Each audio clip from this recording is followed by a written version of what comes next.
Hey everyone, welcome to Zozo Anime. I'm your host, the one and only King freaking Kansas, here to bring you another anime movie review this time, guys. If you guys were watching me over the past little while, I think I said last week I was going to go on this Violet Evergarden journey. Finished watching and reviewed the series, 13 episodes. You can go check that up now.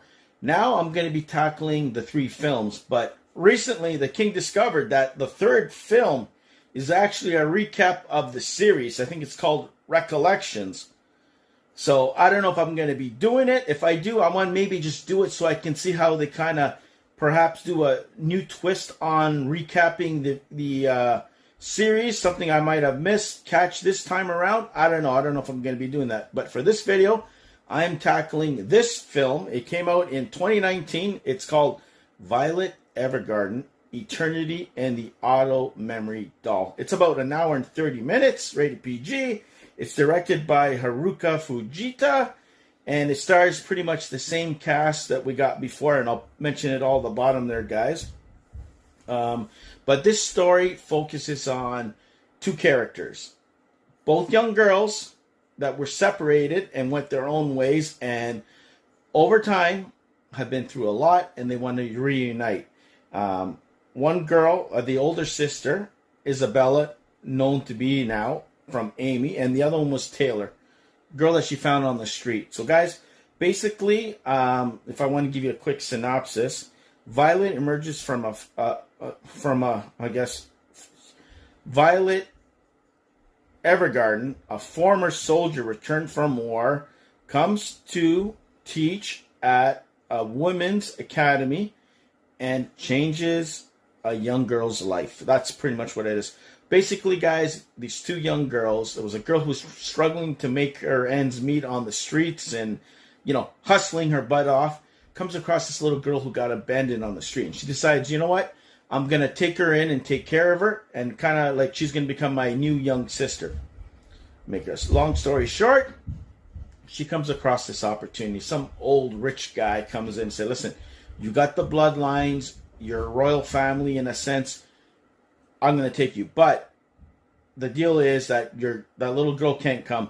We'll take care of her, but that's the best thing we can do. We'll take care of her if you come with us, kind of thing. So she does. She makes that ultimate sacrifice. Broken both sides, wondering what's going on. And usually I know right away.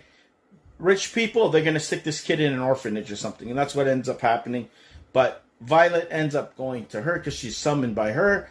She goes there. She teaches this girl from the girl's rich parents how to become a lady, etiquette, debutante, all this stuff. So she kind of spends time and makes friends with her, teaching her the ropes, hair, and stuff. And Violet, of course, learns something out of it.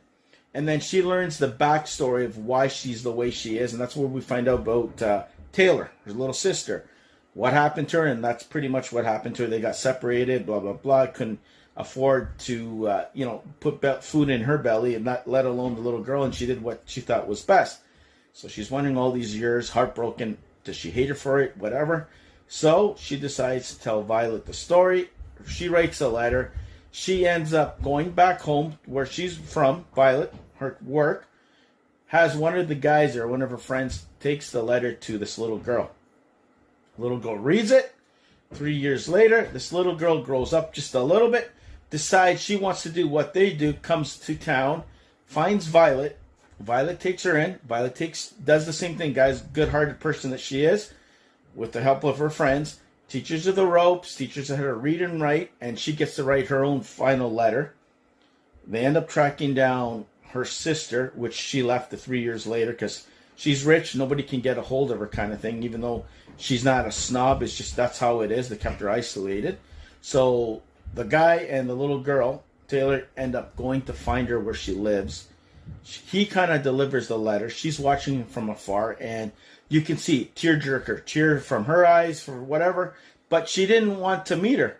That's what kind of just the only thing I have bad to say about this little movie is that, okay, you might have been nervous of meeting her, but you still should have met her. But no, She wants to grow up, learn the ropes before she can deliver her own letter and meet her sister down the road. And I'm like, so that was the only letdown. Still good, still okay. I was still satisfied. And she ends up riding off to the sunset, saying her name Amy. That's her real name because I think she went by Isabella. Isabella York is the royal name she was given. And that was the gist of the movie. And I'm like, okay. First half was about the older sister. The second half was about the younger sister growing up and trying to find her sister so they can, reconnect. And that was pretty much it. But I liked it. I will definitely add this to the collection. I can't wait to dive into the next movie called Violet Evergarden, the movie, and where that takes me. But that's my official Violet Evergarden, Eternity and the Auto Memory Doll movie review on our channel. So go check out our other reviews, new ones, and whatever. And like I said, guys, there'll be at least one more for sure Violet Evergarden movie review coming your way. Recollections, I don't know if I'm going to do it, but I say that now and then on the posting. If it is, it'll probably be the same day as the movie drops. So you'll get 2 in 1 that day. Lucky all you. So until next time, be the hell good, stay off the king's throne, and I'll see you guys where? Right here on YouTube land.